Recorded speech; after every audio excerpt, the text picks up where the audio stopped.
Pursue. Drink water. Don't drink and drive. Game over! Take it light. Okay. Now you're more fluent. Makina, he's got three! Up, Bears. So this is really good right here. Absolutely. Let's do it.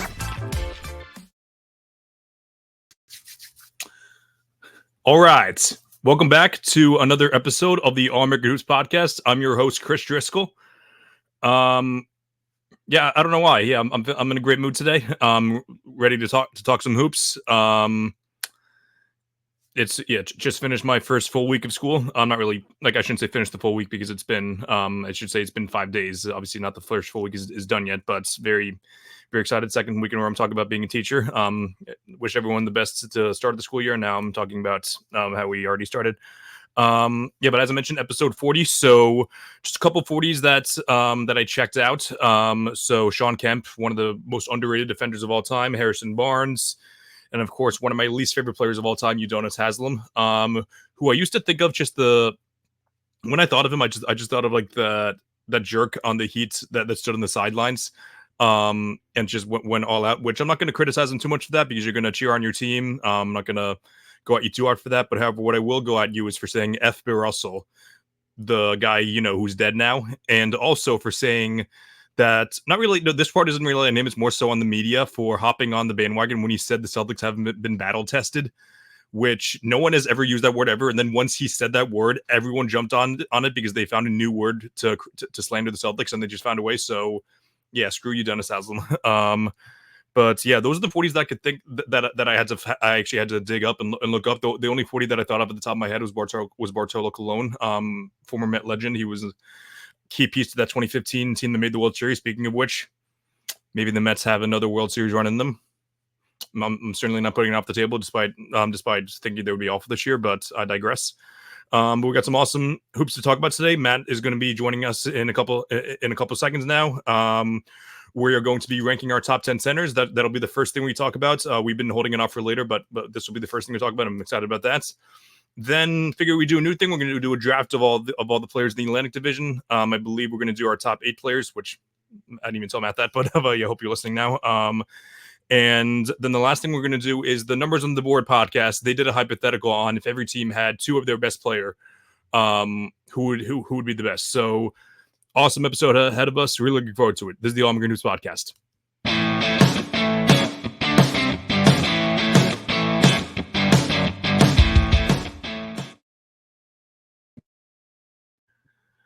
Welcome to the show. As per usual, I'm joined by my younger brother, Matt Driscoll. Chris, a pleasure as always. Happy Luke Cornett episode. Holy no! For those who celebrate, disappointed you mentioned very. Oh my God! Miami over Luke Cornett. Also want to shout you out. New job this week. Sounds like it's going well from our conversations at home. Hope it is going well. But yeah, I was a little more excited before you forgot our boy Luke Cornett. Oh my God, that's got to be up there as my least favorite thing I've done on this podcast. I don't know what I guess not ranking Jaylen Brown in my top 3 shooting guards would have to be number 1, but I don't. And drafting Dame in the All-Star draft. I didn't draft him. I didn't draft him. He fell on my lap. What are you talking about? No, but funny thing is actually because the reason that I could not think of any 40 is obviously Luke Cornett coming up is really disappointing. But instead of looking it up online, I did it on ChatGPT instead, and they just straight up lied for some of them, honestly. Because first I did basketball players, then I did famous athletes. So the 4 guys that came up were Jim Brown, Nolan Ryan, Gary Carter, and Mickey Mantle. Now I didn't know Jim Brown and Nolan Ryan's number, but Gary Carter and Mickey Mantle, their numbers are very famous. Yeah, Gary Carter's 8. Yeah, Mickey Mantle is 7. Yeah, Seinfeld. So those are very, very like be one thing. Like obviously ChatGPT is great for some things. Like if you need to just like jot like I need help like jotting down this emo or something. That's what it's good for. But asking them actual survey questions, no, they just straight up lied. Like I don't know, like what are you talking about? No, because they even said like Gary Carter like is known for wearing this number, but he wore this number to the end of his career. It looks up in his weapons. No, he didn't wear the number at the end of his career. That's just BS. But yeah, I digress there. Okay, yeah, but thanks for the props on the new job. Yeah, it's been a great week for me.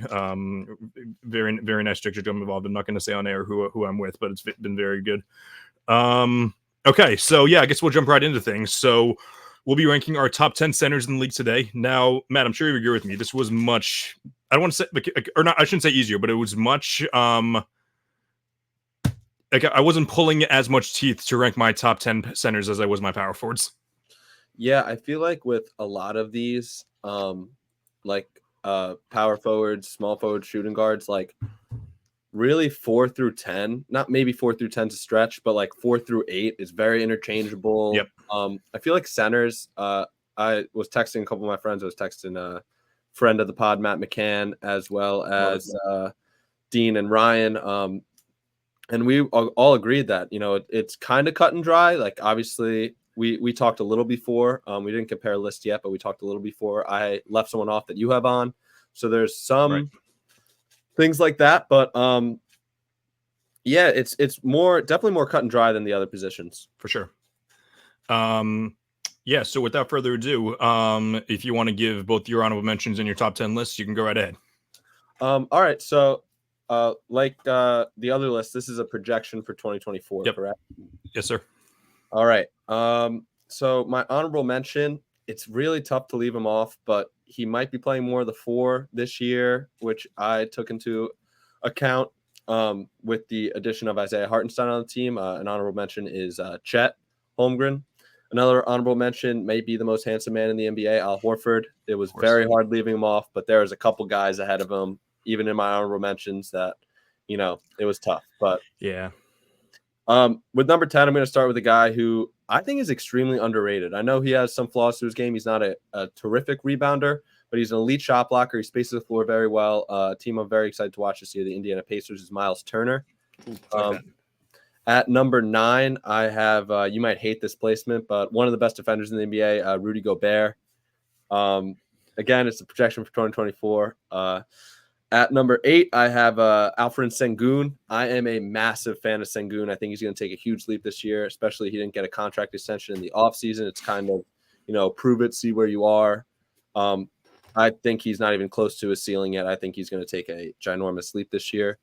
At number 7, I have a guy who was underrated to me because friend of the pod, Dean, second mention in the episode within the first 5 minutes, hates this guy and is always talking about how horrible he is. I think he's great.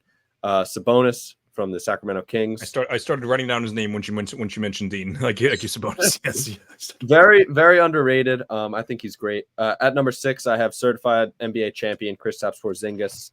I want to put him at 5, put him in the top 5, but it was tough. At number 5, I have Bam Adebayo, future Celtic. I know I should hate Bam. He's a dirty player on the Heat, but I value versatility, and I think he is maybe the best defender in the league. I think I have him in the top 3. I think I have him at 2, but he's really one of the only guys that can guard 1 through 5 in the league. He's super impressive. At number 4, I have Victor Wembanyama. I think he's going to be unbelievable this year. I mean, that's not really a hot take. But yeah, especially him with Chris Paul and a full offseason, another year to adapt to the league. I think he's going to be unbelievable. At number 3, I have Joel Embiid. I know this is really a hot take to have him at 3 instead of 2, but I value availability, which is ironic who I'm saying at 2 because he was known for being hurt, but past couple of years he has not been. At number 2, I have Anthony Davis, one of the best playoff performers. I've said it multiple times. One of the best playoff performers of our generation. Unbelievable. He can't really guard 1, but he is extremely versatile on defense. He makes any one of the best in the league. And at number 1, if you don't have Nikola Jokic, I don't want to talk to you really. Nikola Jokic, best player. Absolutely. Yeah, this is a great list for sure. Yeah, I'll give my list that we can compare. So yeah, I'll go over my honorable mentions too. So trying to think of how many guys I want to include because yeah, I'm going to mention Al Horford obviously, even though I think there are more than a few guys who I have ahead of in my honorable mentions. Yeah, I guess I'll go. I guess I'll ask you this: who do you think, like, objectively speaking, who'd you rather have on your team, Al Horford or Brook Lopez? It's tough because Al has definitely a smaller role, right? Brook has been on the decline the past couple of years, but also he's a stretch center who can defend the rim, which obviously that's one of my favorite things. So, I mean, so can Al. Of course, yeah. But Al's a very good rim defender. Brooke, maybe not this past year, but 2 years ago, he was a Defensive Player of the Year candidate, so he was much better on the defensive end. But I don't have him in front of me, but I believe Brooks Lopez counting stats are also way better. Yeah, probably. So I had him at 14. Then at 13, I had Miles Turner, who's your 10. Yeah, I wouldn't say I have an issue with him being a 10, especially since you didn't really count Chet as a center. Since this is projecting this year, I did have Kristaps Porzingis at 12, actually. Well, that is fair. Yeah. Obviously, this is a guy who, as you mentioned, he can, again, a big who can stretch the floor and defend the rim. There's not many guys who can do that. Then at 11, this is someone that I've given flowers to on this spot before. I got Jared Allen. I think he's one of the more underrated players in the league. People say that Evan Mobley is like the anchor of that defense. I think that Jared Allen is a better player than Evan Mobley. If you want to say that Mobley is going to be better this year, I have zero issue with that. I thought that this past year, but Allen was the much better player. But obviously we didn't see Allen in the playoffs though. So I did want to. Sorry, not to cut you off. I did want to include him in my honorable mentions. I totally forgot. He was. I was debating between him or Miles Turner, and I just believe that Miles Turner is a better player. But I saw a tweet the other day. It was Evan Mobley and Jared Allen lead like almost one of the best defenses in the NBA every year, and their two guards are 6'1" and really bad defenders. It's super impressive. So. That's right. Yeah. Okay, so with that being said, here's my actual list. So at number 10, I have Alperen Şengün. I 100% agree with what Matt said. I think he's going to have another bounce back career year. People were hating on him after the Rockets went on that big run, saying like, "Oh, Jalen Green's better," and that's I'm fully expecting Şengün to pick that up. At number 9, I do have Chet Holmgren. It's going to be very interesting seeing the pairing with Hartenstein there. He was awesome in defense, especially the first half of the year. Number 8, and I'm not sure if I misheard you or something, but and I included him because we didn't go over him last week. Karl Anthony Towns. That's fine. Yes. So number 8, I do have Karl Anthony Towns. He played awesome against the Nuggets. Was kind of the unsung hero in the Nuggets series because everyone gave credit to Ant for zero reason. Not for zero reason. He played really well actually, but I shouldn't say zero reason. They gave credit to Gobert for a lot of good reasons, but because he was the roamer, defending the rim. But Cat was the guy that was actually putting his body on Jokic, which not many guys can do that. But Cat's not a good defender, but he's like a big body who was good for that system. 7, I do have Sabonis. One of the best offensive bigs in the league. You could debate I would say outside of Embiid and Jokic, I'd probably put him at third, honestly. For just solely on the offensive end. His defense is pretty brutal though, which knocks him down a few spots. Also his playoff performance as well. Where'd I go? 6, I do have Rudy Gobert. I do think he's the second best player on the Wolves. I think that's he was the best player on the best defense in the league. And as much as he declines in the playoffs, like against the Mavs, he still played pretty solid. Like I don't know if any of you saw the video the other day of him guarding the guys out in space in the playoffs. He's not as bad as people say he was, but although last week I said that he's good in compared to other bigs, I would say he's average compared to other bigs actually. Like out on the perimeter, obviously best in the league, just solely in the rim, but probably about average compared to bigs. Out in space. I did see that video and I was shocked. I mean, I guess it's just like Twitter agendas and stuff. Like I definitely fell into that. He's horrible in isolation. Like the Luka step back to win the game. Obviously, it was tough. It's Luka. Like what? There's only so much you can do. Mm-hmm. But I did see that video. I think guy shot like 5 of like 20 or something. It was like 7. It was what was it like 7 of 24, something like that? Maybe 7 of 23. Like it's something along those lines. Yes. So. And then our number 5, I had Bam Adebayo. I was kind of debating on these two, but I essentially went with Bam because of the versatility. Bam's actually, I think, a little overrated, and as far as it goes for rim defender, but he's still good under the rim, great out of the perimeter, and again, versatile, which translates in the playoffs, and he's shown that time and time again. Like when he has a fully healthy team, he's proven to be one of the better player prizers, especially except when it goes up against Rob Williams. Number 4, I do have Victor Wembanyama.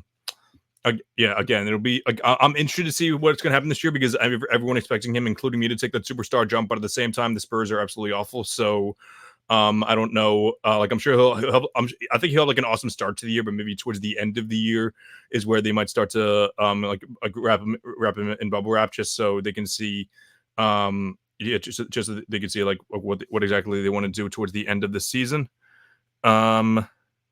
Number 3, and the reason I said damn it when you had Embiid at 3 was because I thought I was going to be the one to hate Embiid by putting him at 3. But yes, I agree with you. And we talked about this last week in our big discussion. I shouldn't say big because it wasn't as big as I thought it'd be about building a team. Embiid is probably the better number 1 option in the regular season. We don't know who's the better number 1 option in the playoffs, even though AD played awesome in the playoffs in 2018, like when he swept the Pelicans. We haven't seen it since then, but I still firmly believe that he's just as good as he was then. But yeah, both as the maybe number 1's debatable, but if we shift down to number 2, I 100% want AD over Embiid as my number 2 option. But yeah, we're trying like segues. AD is number 2, best defender of the league in my opinion, and a number 1, Nikola Jokic, obviously. Yeah, I mean, we had like basically the same list, like not like numbers. A couple of them were different. I forgot about Karl Anthony Towns. I know we said last week that he was a 5, and which is funny because you're actually the one who said like in my text message you're like, oh, Cat's more of a 5. So like yeah. So I had Sengun at 8, Sabonis at 7. I'd probably slot Cat in between them. Okay. So I guess that would leave Miles Turner off my list. Damn, I really wanted Miles Turner to be top. Yeah. That's probably where I'd put him. Maybe I would push the Miles Turner over Gobert agenda, but I'm not going to do that. But yeah, he's a better shot blocker, even though he's pretty similar list. Like we said, it was pretty cut and dry. Like top 15 is pretty set in stone. Yeah. Awesome. Cool. So now we're going to do something we haven't done in a couple weeks. Or I guess we did it for the Olympics, but before that, it's been a couple months. So yeah, we're going to do a draft actually. I don't know if we're going to do this every week. We're going to see how it goes, but we figure we'll start off with the division that we're most familiar with. We're going to draft the players in the Atlantic Division. So that's the Celtics, the Knicks, the Sixers, the Raptors, and the Nets. 3 teams are very strong. 2 teams are very weak. So I'm sure there might be some players on the Raptors. Probably no players in the Nets. Actually, that's not true. Maybe we'll see. We have plenty of time. So Matt, do you want to go 10? Do you want to go 10 deep? Yeah. Sure. Yeah. Let's go 10. Yeah. Okay. And are we building a team or are we going best player available? Building a team. Building a team. Okay. Yeah. Okay. So and, you started a job this week. I'll give you the first pick. Appreciate that. Okay. And I'm interested to see what you do with your second and third pick here. So obviously the first pick, I'm going to go with the best player in the Atlantic Division, Debater Wall, Jason Tatum. I'm shocked by that pick. Yeah, I'm going to go. I'm not going to overthink this. He's the second best player in the Atlantic Division. As much as I slander him, it's Joel Embiid. Okay. Do you disagree with that? You don't think he's the second best player? Not the slightest, no. Yeah. All right. And for the third pick, I'm going with one of the best 2-way players in the league, Finals MVP, won an elite playoff run this year. I'm going with Jaylen Brown. There we go.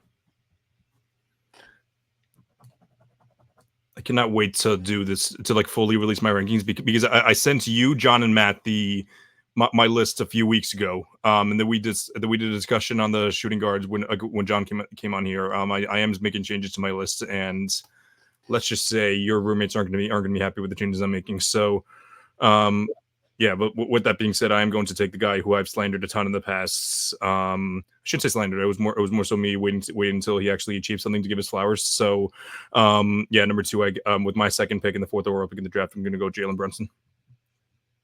Yeah, that's the right pick. I think that is undebatably the top 4 players in the Atlantic Division. Probably, yeah.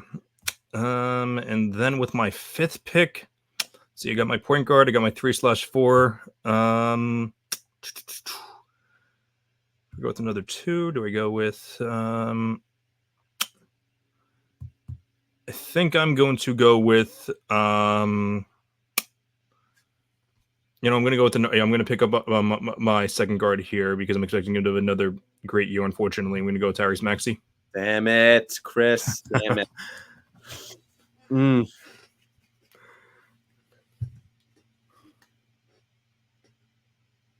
Damn it. See, I already picked a center, so I don't want to take another center. Okay. So I'm going to grab my 4 here. And I'm going to go with Julius Randle. Okay. You sounded shocked by that pick. Yeah, I think he's kind of becoming underrated. I know he's, one of the worst playoff defenders of all time. But his counting stats are unbelievable. And I think maybe this year, maybe something will change, new team. And then I'm going to grab my point guard. I'm going to get Drew Holiday.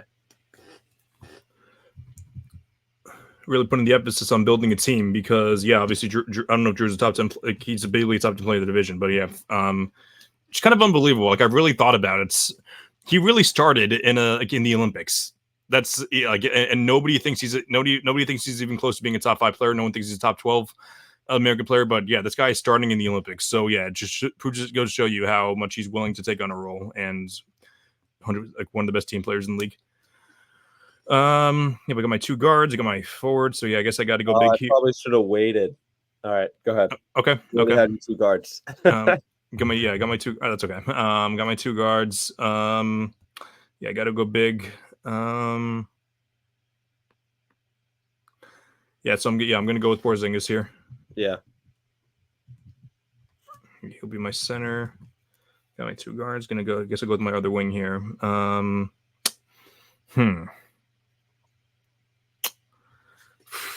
I know the Knicks fans are going to be upset at this because for whatever reason, they think that they love. I shouldn't say for whatever reason because we love overvaluing our role players as well. But at the end of the day, Paul George is better than what any other Knicks player, whatever any of those wing guys have. Which some of them were celebrating. I'll give Dean his 3rd shout out of the pod, celebrating that when they traded 5 first-round picks for Mikal Bridges rather than them signing Paul George.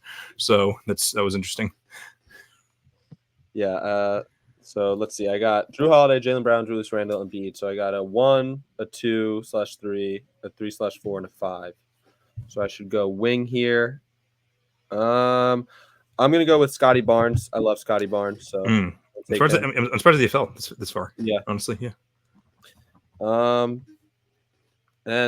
So let's see. So that's kind of my starting 5 is kind of set. I'm gonna go with another guy that just is great with his role, a playoff riser, unbelievable availability. That's Derek White. It's the right pick.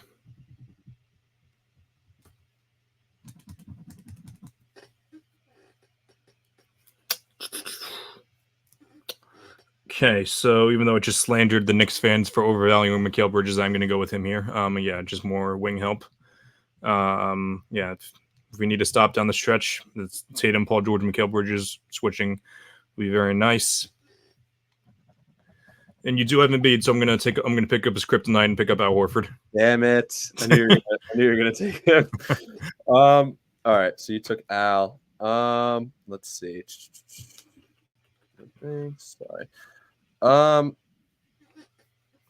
I am gonna go with. Let's see. I have a guard on the bench. I have Embiid. I am going to go with OG Anunoby, one of the best perimeter defenders in the game. Debate number 1, honestly. Availability is the Atlantic Division has some great defenders. Jeez. Oh yeah. I get 2, right? You do get 2. All right, so let's see. I'm trying to think of a big. Hartenstein would have been perfect. You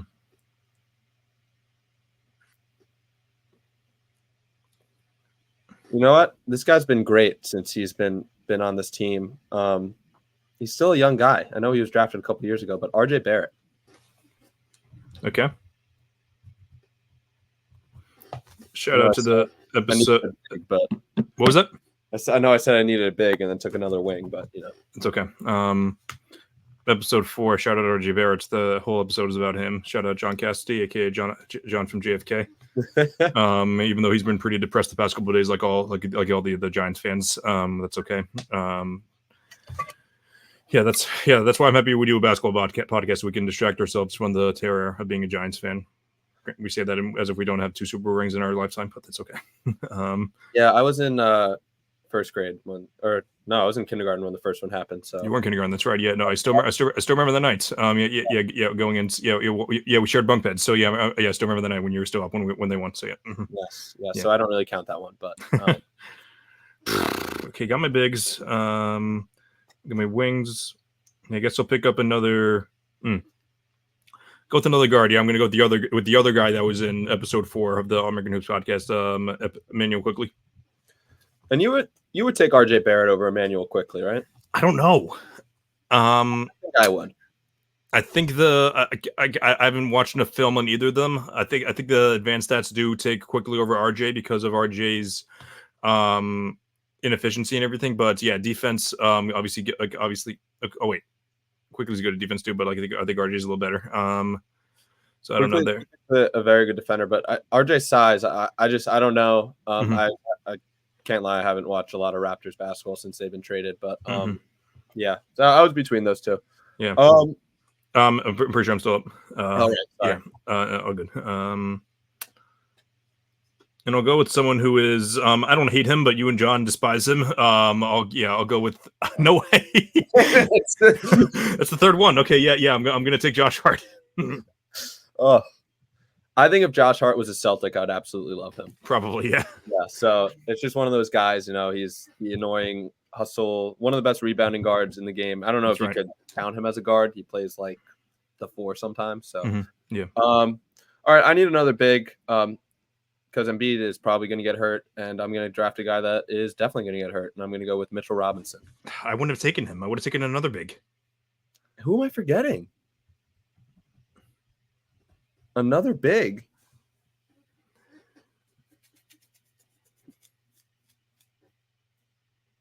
We haven't drafted that under that team yet. The Nets? Who's the big on the Nets? Nick Claxton. Yeah. I think that Claxton's better than Robinson, but I know that I know that some people I think he's slightly better in defense, and both of them are efficient on offense. But yeah, I think that none of them really.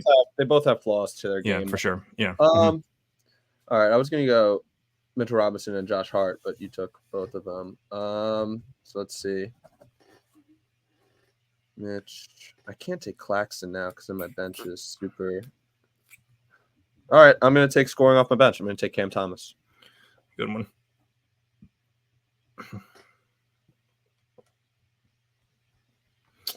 Okay. Let's see. So let me jot this down real quick. So 1, 2, 3. Oh, so 3, 4, 5. 5, 3, 1, 2. Let's see. I would considering taking Claxton and having Horford be the 4 off the bench, or do I go with another guard or wing? Maybe a Sam Hauser, maybe a Kelly Oubre Jr. Probably not. I don't know many players on the Raptors. Not many other players than Dennis Schroeder. Probably not. I guess I would. I'll take Thomas over Schroeder. So, no, you took Thomas. I'll take Claxton over Schroeder. You know what? Screw it. I'm not going to go Sam Hauser. I'm going to go with 10 deep. We already have some solid role players. I'm going to go with the guy who's going to be our designated browser beater guy. I'm going to take Payton Pritchard. Nice. Very nice. Shout out Payton Pritchard for bagging an absolute dime piece, by the way, over the summer. Yeah, good for him. Yeah. She's famous. She's famous. What's her name again? Emma McDonald, I believe. Okay. Yeah. Yeah. Good for him. He's which like we were pissed at him over the last summer for saying for like requesting the trade and everything. It was very justifiable. He was the 9th man and everything. But yeah, Brad Stevens said, no, we're going to trade away some of our other bench pieces. You're going to be the first one of you for an improved starting lineup, and you're going to be one of the first guys off the bench. And didn't really contribute a ton to the playoffs, but still hit a good amount of buzzer beaters and caused the loudest noise in the Driscoll household ever, probably. So Yeah, I mean, I know it's like tough when a guy on your team requests a trade. You're like, oh, like what a jerk, blah blah blah. But like, I totally get it. Like, he got his money and he bought into his role and he played really well. So I love Peyton Pritchard. Yeah. Okay. I think for the first time ever, like since we started going live on All American Hoops, we've always been running short on time. But yeah, we have plenty of time for this last segment. What's your starting five? I want to compare. Oh yeah, let's go over that. Absolutely, yeah, we could definitely do that. So my starting five, I got Jalen Brunson at my 1, I got Tyrese Maxey at my 2, Paul George at my 3, Jason Tatum at my 4, and Kristaps Porzingis at my 5. Okay, I have my lineup is very good defensively. I have Drew Holiday, Jaylen Brown, Scotty Barnes, Julius Randle, and Joel Embiid. That's a very good one. Yeah. And then just for kicks, we'll do the bench too. I have I got to switch this around a little bit. So I got Peyton Pritchard at my 1, IQ at my 2. I get Josh Hart at my 3, Mikal Bridges at my 4, and Al Horford at my 5. Yeah, I'd probably switch Hart and Bridges there. Probably put Mikal. Okay, yeah, makes sense. Coming off the bench, I have a man who's never seen a shot he doesn't like. Cam Thomas at the 1, D White at the 2. I don't know who I would put at 3/4. The 2 wings, OG Anunoby and I'd probably put RJ at the 3, I think. And then OG at the 4? Probably. Maybe, yeah. And then I got Mitchell Robinson at the 5. Right. Strengths and weaknesses about each of our teams. Yeah, like I definitely had the advantage with the first pick, and then obviously stole some of your players. But I think you can go either way, especially when you go down the bench. Cool. So the Instagram poll later. I forgot. I haven't done the past couple. Yeah, I didn't do one. Yeah, like that's totally on me. I didn't do one for the Olympics, and I didn't do one when John and I did one for the remaining players in the playoffs a few weeks ago. So yeah, I'll try to remember this time around. Sorry to go back to our Peyton Pritchard discussion earlier. Matt McCann commented, Peyton Pritchard erasing the dribble into the corner and turn the ball over from his bag fed families. That was a huge improvement to his game. That's right. Yeah. Mm-hmm. So, awesome. Okay, so shout out to Kenny Beecham, Pee Wee Dog, D Mills, and Mike. I don't know if he has a which would probably it's not Pee Wee Dog, it's Pee Wee something else. PR. I don't know his actual. I forgot his nickname, but and I don't know Mike's nickname either. But yeah, those 4 guys are one of my favorite podcasts to listen to. All they do is talk basketball. Yeah, like which I know I don't really endorse a ton of shows unless it's under the Sports Fluent channel. But these guys know ball, and I love listening to them. They had an awesome hypothetical the other day. I shouldn't say the other day. It was probably about a week ago. It was if every team had 2 of their best player, who would improve the most? So they came up with a couple of them. And we're not going to go through all 30, but I did write down all 30 of every single team's best player. And I will, and we'll go over I'll go over some of them that stood out to me. But Matt, are there any of them that stood out to you? This was mentioned on the podcast, and I wouldn't have thought about it. Like I would have eventually thought of it, but the first guy mentioned was Victor Wembanyama. The Spurs had 2 7'5" guys that he is definitely a center as a 4. But he can space the floor. Like 2 7'5" guys, that would be insane. They would go from one of the worst teams in the league to a definite playoff team. So I think they would be one of the guys top to improve. And obviously the Nuggets, 2 Nikola Jokic's. You put 2 of the best players in the world on the same team, they would be unbelievable.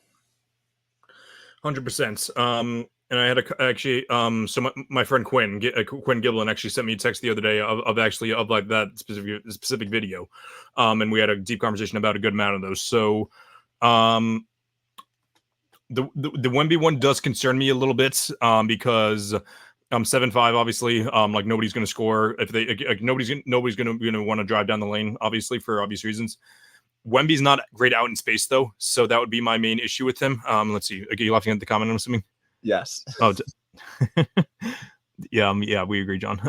Those listening on Spotify, friend of the pod, John Driscoll, hopefully is on soon. Commented, definitely not Embiid unless you want 2 fat oafs that love to choke in the playoffs. I agree. Yeah. So, Yes, yeah. So as I was mentioning with Wemby, his issue would be, he's not really good out in space, and he's not really a good shooter yet. So they would get better for sure. I'm not saying otherwise, but yeah, I'm just not sure. But back to the two Embiids. Every single team would improve by adding their best another copy of their best player. Does he solve any of their problems though? Adding a second Embiid?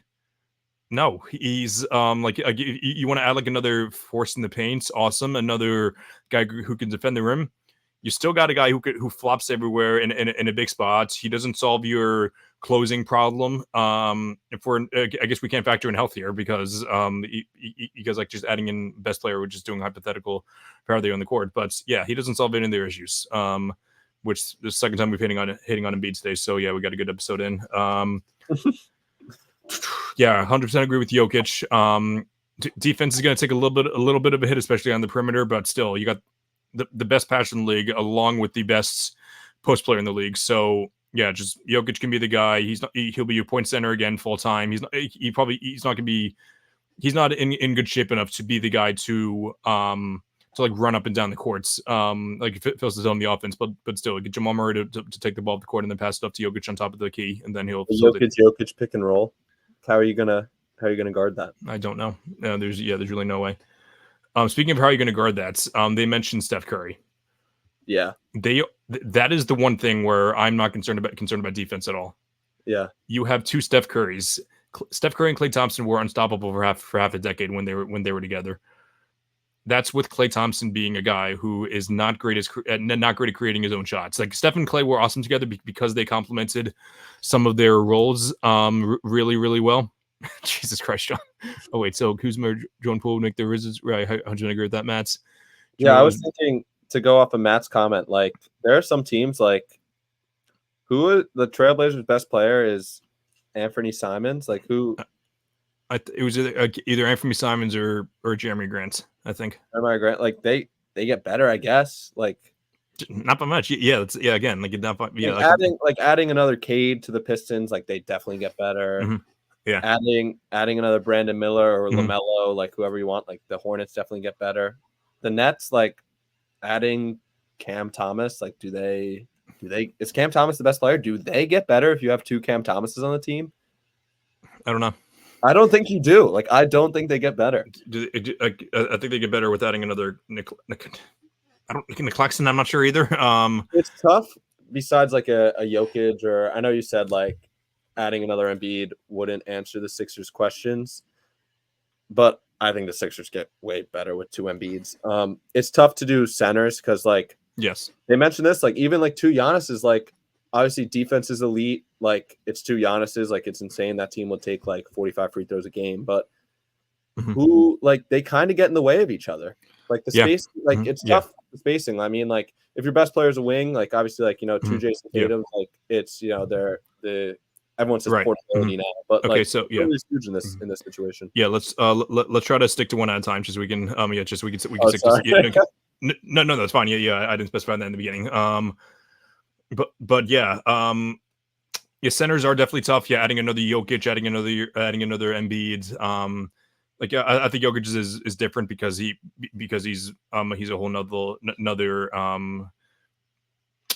he's on another level from everyone else. But yeah, we'll talk about some of the guards, actually, some of the smaller guards. So teams with the best player who are guards. So Jalen Brunson, obviously, is Jalen Brunson's one. Donovan Mitchell, my favorite player, is another one. SGA is one of the more interesting ones, actually, that I thought about. Who else we got that I wrote down? Trae Young. Here, do you want to talk about the Knicks with how they get better? Sure. Yeah. You can go ahead and do that if you want. Yeah, I'm gonna talk about the Knicks because Jack LaSalle just entered the chat. Shout out Jack LaSalle.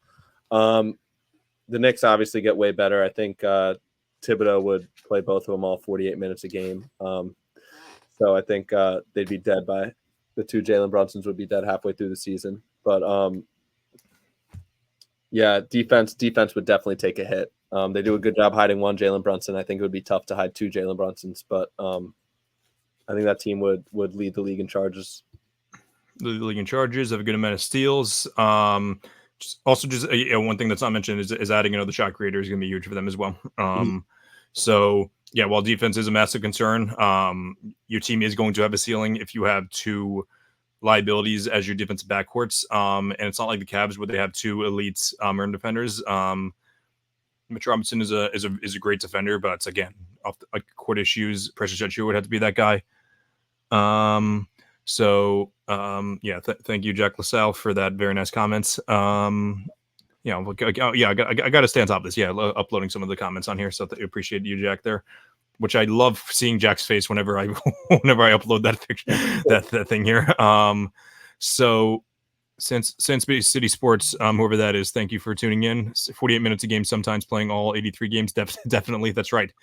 So yeah, Jalen Brunson's one. Donovan Mitchell is another one. Listen, love Donovan Mitchell to death. I think he's better than Jalen Brunson, but I disagree. But yeah, I know you do. But playmaking is going to be interesting. You would have to trade Darius Garland at that point, I think. Which that would have been better to do last offseason because he had higher trade value. Which, granted, I do think that that Mitchell is going to be Garland's going to be much better this year. So, but yeah, those three guys couldn't be. I don't trust them at all. We got Driscoll favorite Trae Young here, as another one. They get better. I'm not going to say otherwise, but they would be so bad on defense. You literally have the two worst defenders in the league on the same, sharing the court at the same time. Clint Capella is a very good defender. Jalen Johnson, I'm not really sure, but I'm sure he's pretty solid. But dude, I think you go from what were they last year, 10 seed to they're still a playing team. Like they're not making the playoffs. Absolutely not. Yeah, they're better for sure. John asked when you guys can talk about the Mets playoff push. I talked about it in the monologue. Don't you worry, John. When I mentioned Bartolo Colon is my episode 40 guy. The Hawks get better. I don't know how much better.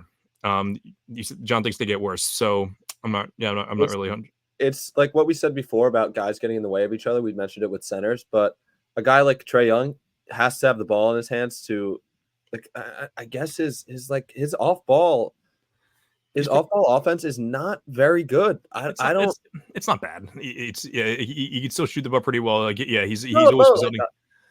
He shoots the ball very well, but his usage rate is like 40%. Like he needs the ball in his hands. True. Yeah. And with his liability on defense is underselling it. I don't see how much better they get. That'd be very, very interesting. So yeah, I'm just looking up a stat reel for the next player we're going to talk about.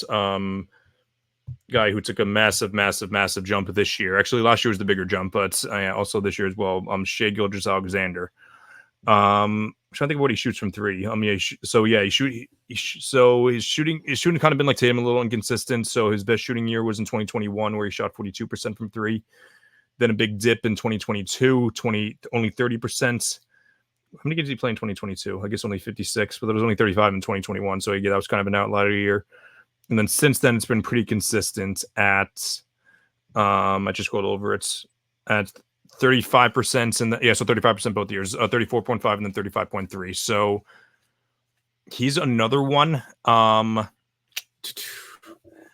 They get better without a doubt, 100%. Especially with because you got the two best drivers in the league. So drive and kick is always going to be a relatively effective offense in the regular season at least, but in the playoffs they're going to have a ceiling. It's going to be pretty similar to. I feel like it's going to be similar to Harden and Russ in the playoffs. That's what I feel.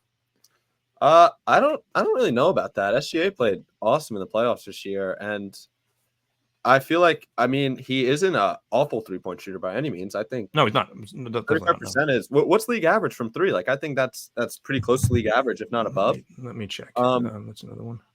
So I think, he's also an elite two-way player. So I think defense doesn't take a hit, and their offense drastically improves. So I think they're already the favorites out of the West, but I think they just solidify that even more. So. If I'm looking at this right, so yeah, slightly below average from three, so 97 3-point plus. So good. I wouldn't say good. Yeah, slightly below average, which is fine. Like if you're, obviously you prefer it to be a very good 3-point shooting team, but that's not, obviously not going to be affected too much there. But yeah, they get better for sure, especially when you're. Who's their other 2 guard this past year was Giddey. So yeah, they definitely, obviously they're going to be much better there. And then with this brand new revamped roster, it's going to be a very elite team. There's one more guard. Oh yeah, then Steph Curry, obviously, like we mentioned, we touched on him a little bit, but before we were cut off by the hilarious comment section. So yeah, Steph Curry and Klay Thompson were elite for half a decade together. They complemented each other really well because they didn't really expose any of their. They were able to cover up some of their weaknesses. Steph Curry perimeter defense, Klay Thompson not being able to create his own shot at times. So their defense would take a hit. I shouldn't say take it. Like I shouldn't say take a hit. Like I'm comparing them strictly based on how they were in like 2015 to 2019. But yeah, replacing another Steph Curry this year. Oh no, sorry, replacing Klay Thompson this year with another Steph Curry from this year. 100% a massive upgrade because Steph Curry is almost as efficient as he was in 2016, and just so like. No, he's not as good as a defender as he was in 2016. But yeah, it's still not a bad defender. He's not good, but you have to chase around Steph. You have to chasing around one Steph Curry is hard enough. Chasing around 2 Steph Currys is going to be damn near impossible. So yeah, the Warriors were the 10th seed this last year. I think they could easily climb up to be like a 6th seed with 2 Steph Currys. I have a question for you, Chris. Are there any teams that would be better if you had 2 of another player besides their best player? I'm happy you brought that up because I was thinking about that. This is a tough one because So okay. So first, I'll mention him again. So my friend Quinn Giblin, he asked me, do the Celtics get better with Tatum or Brown? Another Tatum or another Brown? I think it's another Tatum because of his playmaking ability and Jalen's like the better guy as far as goes for taking on tougher matchups, but defensive versatility, adding another guy who's who I think is Jason Tatum is the easiest guy to build around the league. Having like another guy who could do anything, that's great. I was gonna say the Phoenix Suns, like they're who I was gonna bring up. Yeah. So who are they gonna add to get better? I would add another Kevin Durant. I would too, because like it'd be one thing if this was still. If it was like say like they traded for Kevin Durant in 2021. So Chris Paul's still a top 20 player in 2021. I think I'm adding another Chris Paul. They don't have Oh wait, no, that's not true. Actually, the Suns that year or the Suns no. I know I was wrong there for a second because I was thinking a second Chris Paul, but I don't know because their starting lineup is just so flawed. Like they're just so redundant that adding another piece makes them very redundant. Even more redundant, but still, it's Kevin freaking Durant, so it's pretty tough. I feel like Kevin Durant is also one of those guys that is easy to build around. Right. I mean, some contracts there are horrible, like Bradley Beal, but I think Devin Booker with another Kevin Durant will focus way more on just playmaking, and I think that makes them light years better because I think that's like their main issue is they have no true point guard. Absolutely. They're actually, I was going to say, John mentioned him earlier, Jimmy Butler. First of all, I don't know if Jimmy Butler's the best player in the league anymore. Second of all, I think, is it crazy to say I think Bam is better than Jimmy Butler? It is not crazy. No, it's not. It is not crazy at all. And I know that Tony would, if Tony was on the podcast now, he'd play the Chilltown clip. That's not ridiculous. That's not ridiculous to say that. But no, it is not at all wild to say Bam Adebayo is better. So, but I would still add another Jimmy over another Bam because you're adding another wing. And Bam can't shoot, or he can shoot, but not in the playoffs. 2 Tyler Heroes. Another team, Chris, if you don't mind me mentioning it, sure, is the Los Angeles Lakers. If you had another one of their top 2 players, they get unbelievably better. Which one do you add?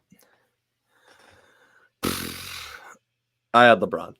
I add another LeBron too, even though AD has proven that he could play both the 5 and the 4, and that defense would be bananas. So but Yeah. still, you still have your issues with perimeter defense.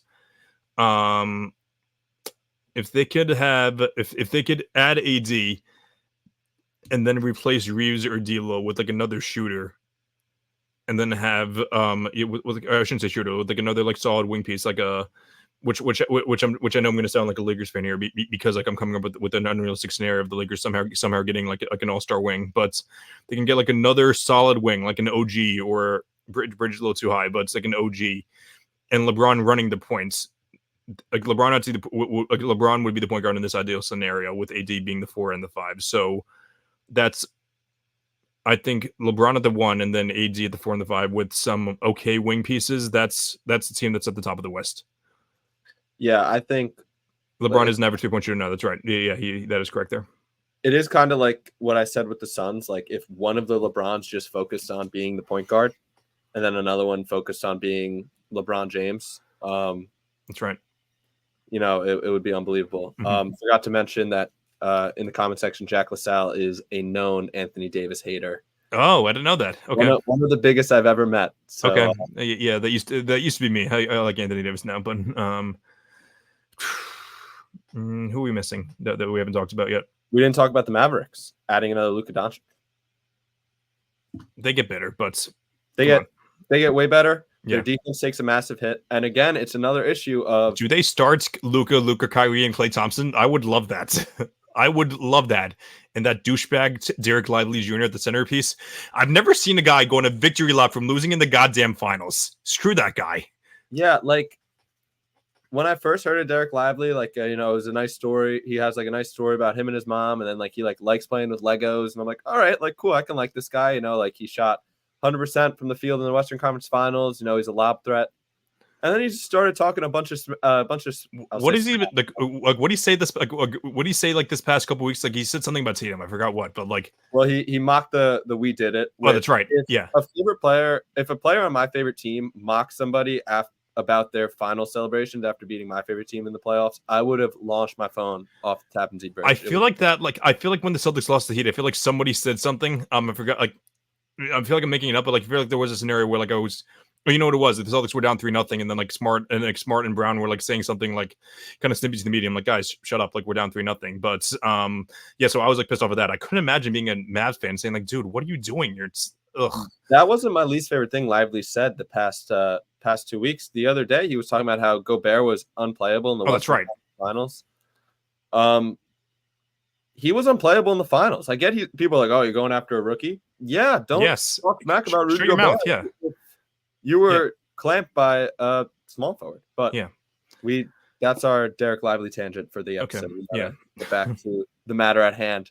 Thank you for getting me back on topic. We'll still talk about the Mavs. Do you like with some of these scenarios, like same thing with Embiid, same thing with like Giannis? Does one of them come off the bench? No. Maybe. Maybe they come off the bench. Maybe not like those guys. Like maybe those were bad examples, but like Luka, like his concern is conditioning and defense. Two of them on the floor would be horrible defense, and he has to have the ball in his hand. Yep. I'm expecting the Mavs to be towards the borderline playing team this year. Which. By the way, they were the 5 seed this year. People are forgetting they were the 5 seed this year, which I know they improved their team like halfway through the year. They were the 5 seed. I said the same thing after the bubble in 2020 when I said the Heat weren't going to be good in 2021. They were not good in 2021. They've been good. They were good in 2022 and 2023. But you do not automatically turn your team around in 2022 and 2023. I do not think. Yeah, like that's. I do not think that Jason Kidd is Eric Spoelstra, but okay, we're hitting on the Mavs again. So yeah, let me go back. But adding another Luka, but to your points, they do get better. I'm not sure how much better though. We didn't talk about my Orlando Magic yet. We have not. That's right. Yeah, I was thinking about them. Yeah, they're Paulo. I think you like it. That's one of the teams where you add the best player. 100%. Add Paulo. Add another wing player. I think. Yeah, like it's funny enough because I feel like the two of them. It's funny. I keep on saying the two of them like as if they're not the same person, but the issue with them is their turnover rates and their inefficiency. Yep. So but I think adding another guy with that almost in a way might improve them. It might like encourage them to be better. So maybe their jump shot gets better too. Like maybe they're more open with their driving. So that would be very, very interesting. Okay.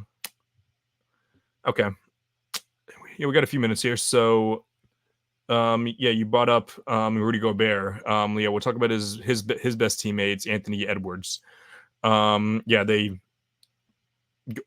So Mike Conley, Ant, Katz, and Gobert. That's freaking awesome.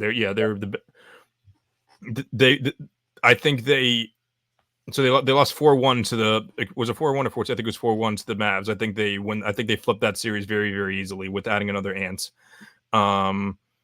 Although listening to people talk about how Anthony Edwards dynamic, whatever they thought the guy's name would be, listening to them being like a better dynamic duo than Tatum and Brown apparently would make me want to throw up. And talking about how much aura that duo has would again make me want to puke. But still, like we're looking at it objectively, they would be one of the best teams, the best team in the West, and one of the best teams in the league. So there's that.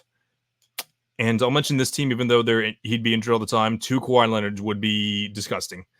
I still believe the fully healthy Kawhi Leonard is, without a doubt, a top 10 player, debatably top 5. When he was healthy this year, he was playing like an MVP.